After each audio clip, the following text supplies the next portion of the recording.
Olá, pessoal, tudo bem? Estamos de volta, tá? E hoje, agora, a gente vai dar continuidade ao nosso assunto, tá? O nosso primeiro assunto que são alguns conceitos, né? A questão de introdução à geriatria.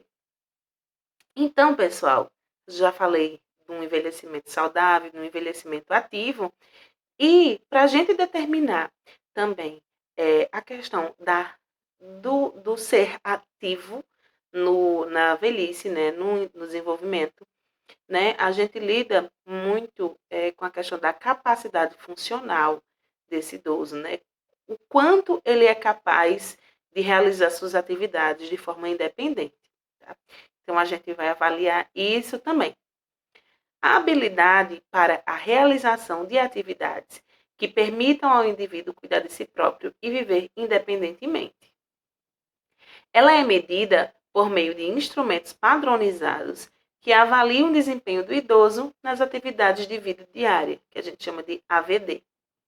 Tá? Quando falar AVD, AVD, AVD, são atividades de vida diária. Tá? Então, a gente vai começar a ver a habilidade desse idoso gerindo sua vida, né? Fazendo suas atividades, o quão dependente ele ou independente ele é realizando essas funções, tá? O bem-estar da pessoa idosa depende de fatores físicos, mentais, sociais e ambientais. E pode estar relacionado a situações positivas ou negativas, tanto no idoso quanto em sua família. Então, a gente sabe que para a gente ter um bem-estar completo, né, uma saúde, a gente precisa estar bem fisicamente, mentalmente, socialmente, tá? E o ambiente em que a gente vive, ele também deve ser saudável, né? Como a gente já viu lá em História da Enfermagem, a gente vê que o ambiente, ele vai influenciar diretamente na condição de saúde do ser humano. Então, um ambiente agradável, um ambiente saudável, ele também vai influenciar positivamente no desenvolvimento da nossa saúde, tá? Então, a saúde do idoso, ela está relacionada diretamente com a funcionalidade global, né, desse idoso. Como esse idoso ele pode estar gerindo a sua vida, a funcionalidade desse idoso, quão ativo esse idoso é ou quão dependente esse idoso é. Está ligado ao autocuidado, tá? Como ele vai se portar, o cuidado dele próprio, né, em suas atividades de vida diária. Então, está também ligado às atividades, o quanto esse idoso ele consegue realizar suas atividades de vida diária de forma independente, sem depender da família, sem depender de um filho, enfim, tá? Vamos ver isso aí. As tarefas do cotidiano necessárias para que o indivíduo cuide de si e de sua própria vida são denominadas de AVD, atividades de vida diária. Então, são tarefas simples que são comuns a todos os seres humanos. São elas: alimentar-se, banhar-se, vestir-se, mobilizar-se, deambular, ir ao banheiro, manter o controle sobre as suas necessidades fisiológicas, tá? Então, essas são atividades de vida diária, tá? São coisas básicas. Então, se o idoso ele consegue manter essas atividades sem depender de ninguém, né, de forma independente, isso é ótimo, tá? Podem ser classificadas conforme o grau de complexidade em básicas, instrumentais e avançadas. Perdão. Então, a saúde, vamos ver aqui esse fluxogramazinho. A saúde, ela está ligada diretamente com a funcionalidade global.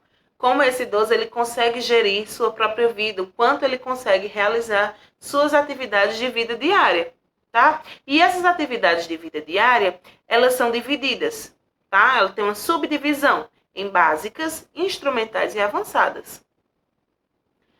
As básicas, elas estão relacionadas ao autocuidado, certo? Como ele vai cuidar de si próprio. Referem-se às tarefas necessárias para o cuidado com o corpo ou a autopreservação. Pessoal, é um banho, é um vestir-se, é um alimentar-se, é o autocuidado, As instrumentais, elas são relacionadas ao domicílio. Então, referem-se a tarefas necessárias para o cuidado com o domicílio ou atividades domésticas. É varrer uma casa, aspirar uma casa, lavar uma louça, certo? Enfim, lavar um chão, né? Tirar o pó dos móveis, enfim, certo? São atividades instrumentais, tá? Relacionadas aos cuidados com o domicílio, com a casa, tá? São instrumentais. Autocuidado, básicas. Banho, alimentar-se, vestir-se. Domicílio, atividades instrumentais, pessoal. Lavar uma louça, uma casa, limpar um banheiro, enfim. E a gente tem as avançadas. As avançadas, elas vão se relacionar com a integração social desse idoso. Então, vai se referir a atividades produtivas, recreativas e também atividades sociais. Então, esse idoso, ele... deixa eu ver aqui nos programas. Ele assiste um filme, ele vai a um cinema com a família. Esse idoso, ele tem amigos, ele tem rodas de amigos, eles vão para uma igreja, para um culto, enfim, tá? Então ele vai sair daquele ambiente dele para se relacionar com outras pessoas, tá? É uma integração social, tá? Então isso são atividades de vida avançadas, tá? Então básicas, autocuidado, instrumentais, tarefas domésticas, está mais relacionada ali a fazer algo instrumental, e as avançadas está ligado ao social desse idoso, como ele está se relacionando socialmente. Gente, quanto mais complexa essa atividade de vida diária, maior será a necessidade do funcionamento adequado de todos os sistemas, certo? Então, quanto mais complexa, a gente vai precisar que todos os sistemas, né, estejam trabalhando de forma conjunta, como cognição, humor, mobilidade e comunicação, de forma integrada e harmoniosa, certo? Então, se a gente não tem uma mobilidade ok, favorável, a gente não vai ter, ele não vai conseguir fazer uma AVD mais complexa. Se a gente não tem uma capacidade de cognição e humor e comunicação, a gente não vai conseguir fazer uma AVD avançada, que é um social, que é socializar-se. Da mobilidade, a gente não vai conseguir fazer uma AVD instrumental. Se o paciente tem problema de mobilidade, como é que ele vai conseguir varrer uma casa, lavar uma louça, limpar um banheiro? Tá? Então, quanto mais esses sistemas eles trabalham em conjunto de forma harmoniosa, maior será, né, a capacidade desse idoso realizar suas atividades de vida diária. As AVD básicas são fundamentais para a autopreservação e sobrevivência do indivíduo. Tá? Então, as básicas, elas estão ali: banhar-se, vestir-se, uso do banheiro, né? São funções influenciadas pela cultura e aprendizado. Portanto, elas são complexas, certo? Então, elas são bem complexas, porque ele vai perdendo a capacidade de usar o banheiro, né? A questão do esfíncter, ele vai perdendo. Então, ela fica um pouco mais complexas. Atividades como transferência, continência e alimentar-se são funções vegetativas simples, portanto, elas são mais difíceis de serem perdidas. A gente vai ver aí, a gente tem casos de idosos que eles não vão gostando mais de tomar banho, né? Não conseguem mais se vestir, não conseguem mais chegar ao banheiro, tá? Isso é uma questão cultural, gente. A gente utilizar o sanitário, né? A gente se vestir é uma questão cultural, a gente tomar banho também. Então, ela é um pouco mais complexa, tá? Mas transferência, tá? A gente tá indo de um lugar para o outro. Continência, a gente conseguir segurar ali aquele resíduo, né? Aquela eliminação. E se alimentar, né? Comer é vegetativo, gente. A gente precisa se alimentar, a gente precisa eliminar, né, nossas necessidades fisiológicas, tá? Então, isso é mais difícil de ser perdido. O declínio funcional inicia-se por tarefas mais complexas. Tá? Então, quando o idoso ele começa a decair as suas funções, ele vai perdendo a capacidade de fazer algo mais complexo, como tomar um banho. Ele não vai conseguir mais chegar ao banheiro, né? Ele pode cair, principalmente dentro do banheiro, ele não consegue mais se lavar. E aí ele vai se progredindo até chegar ao nível de dependência completa. Então, começa por uma mais complexa e vem até uma mais simples. Quando ele perder a simples, ele já está num declínio funcional quase que total.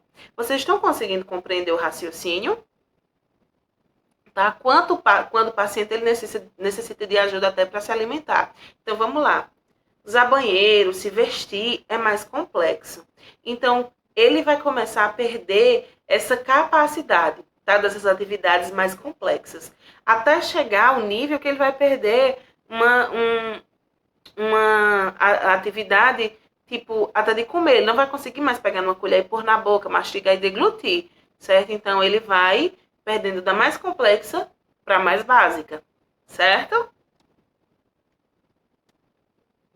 Gente, se eu estiver falando muito rápido, deixem aqui nos comentários que eu vou tentar falar mais devagar. Quem já é meu aluno já está acostumado, né, com o meu ritmo frenético de falar. Mas quem não é, deixa aqui, a professora fala mais devagar, que aí eu vou tentando. Tá? As AVDs instrumentais, elas são mais complexas que as básicas. Elas são indicadores da capacidade do idoso viver sozinho na comunidade. Tá? Então, assim, o idoso, ele não consegue fazer suas AVD instrumentais, ele não vai conseguir morar sozinho, né? Então, se ele não consegue lavar uma louça, se ele não consegue varrer uma casa, se ele não consegue, enfim, tá fazendo as atividades instrumentais do dia a dia, ele não vai conseguir viver sozinho, certo? Incluem as atividades relacionadas ao cuidado intradomiciliar ou doméstico, como preparar um alimento, né? Fazer compras, controle do dinheiro, tem uns que não perdem nunca, uso do telefone, trabalhos domésticos, lavar, passar roupa, uso correto dos medicamentos, né? Lembrar de tomar os medicamentos, sair de casa sozinho. Isso é muito complexo. Então, para um idoso, ele ser determinado que esse idoso consegue viver sozinho, tá? A gente tem que avaliar tudo isso. Principalmente se ele tem a capacidade de realizar suas AVD instrumentais, né? Que é uma das mais importantes para ele viver sozinho na comunidade. A gente tem casos aqui, né, do Cidade Madura, que é um conjunto só para idosos, então eles utilizam dessas técnicas avaliativas, né? Ele vai avaliar se o paciente ele consegue, se o idoso ele vai conseguir manter suas AVDs, tá? De forma independente. Se ele for dependente, obviamente, ele não vai ter como viver sozinho. Ó, a gravidade do declínio funcional das AVD básicas pode ser classificada em independência. Independência é quando ele realiza todas as suas atividades de forma independente, ele não precisa de ajuda para nada. Semidependência representa o comprometimento de pelo menos uma das suas funções influenciadas pela cultura e aprendizado, ou seja, quando ele precisa de ajuda para tomar banho, para se vestir, né, ou para ir ao banheiro, né, utilizar o banheiro sanitário, tá? Então, ele tem ali uma semidependência. A dependência incompleta, tá? Apresenta comprometimento de uma das funções vegetativas simples, como transferência ou continência. Além de, obviamente, ser dependente para tomar banho, né? Então, ele vai ser dependente para tomar banho, para se vestir, para usar o banheiro. E a presença isolada de incontinência urinária, ela não deve ser considerada, pois ela é uma função e não uma atividade. Tá? Então, a questão da incontinência urinária, a gente vai ver futuramente, que isso está intrínseco ao envelhecimento humano, né? Essa questão da incontinência. É uma síndrome geriátrica, então a gente não conta ela isolada, certo? A gente vai contar com ela em conjunto. E dependência completa é quando ele comprometeu já todas as suas AVDs, inclusive se alimentar. Ele não consegue mais pegar um talher e levar à boca, certo? Então, isso vai representar o grau máximo de dependência funcional. Então, independência, consegue realizar tudo. Semidependência, ele tem ali dificuldade em tomar banho, vestir-se, usar o banheiro. Incompleta, além de vestir-se, tomar banho, usar o banheiro, ele tem dificuldades ali de transferência ou continência. E a dependência completa é quando ele já comprometeu todas as suas funções ali das AVDs, tá? Ele não consegue mais realizar nada. E aí, falando bem pouquinho sobre o cuidado de enfermagem do idoso, né? A enfermagem em geriatria ela é fornecida em ambientes de cuidados agudos, de vida assistida, na comunidade e também no domicílio. As metas de cuidado incluem promover e manter o estado funcional do idoso, então a gente quer manter esse idoso o mais funcional possível e ajudar esses idosos a identificar e usar suas forças para atingir a independência. Então, além da gente, como é que eu posso dizer? A gente avaliar esse idoso, né? A gente vai ajudar esse idoso a utilizar todos os seus recursos, todas as suas forças para ser independente. A gente quer que o idoso seja independente. A enfermagem ela deve estar capacitada e habilitada para atender às necessidades dos pacientes idosos. É importante compreender que o envelhecimento não é sinônimo de doença, pessoal, e que os efeitos do processo do envelhecimento apenas não são os principais contribuintes para a incapacidade e a doença. Só o envelhecer, ele não vai julgar que você não é capaz de algo. A meta consiste em ajudar as pessoas idosas a manter o nível funcional máximo e a dignidade, apesar das perdas físicas, sociais e psicológicas. Porque apesar das necessidades, né, apesar das perdas que esse idoso tenha de capacidade física funcional, a gente quer manter ele ativo, mesmo com suas limitações. Então, é esse o papel da enfermagem na geriatria. A intervenção precoce pode evitar complicações dos muitos problemas de saúde e ajudar a melhorar a qualidade de vida dos idosos. E é isso, tá? Então, essa primeira parte aí da introdução à geriatria, esses conceitos, né, que eu vim falando, a questão da demografia e esses conceitos de atividades de vida, tá, diária desses idosos é o que eu quero deixar para vocês aqui hoje. Espero que vocês tenham aprendido, espero que vocês tenham gostado da aula, tá? Qualquer dúvida, entra em contato comigo que eu vou estar sanando. Vou deixar aqui também essa aula em PDF para que vocês possam estar acompanhando aí de casa, tá bom, pessoal? Então é isso. Tchau, tchau e até a próxima.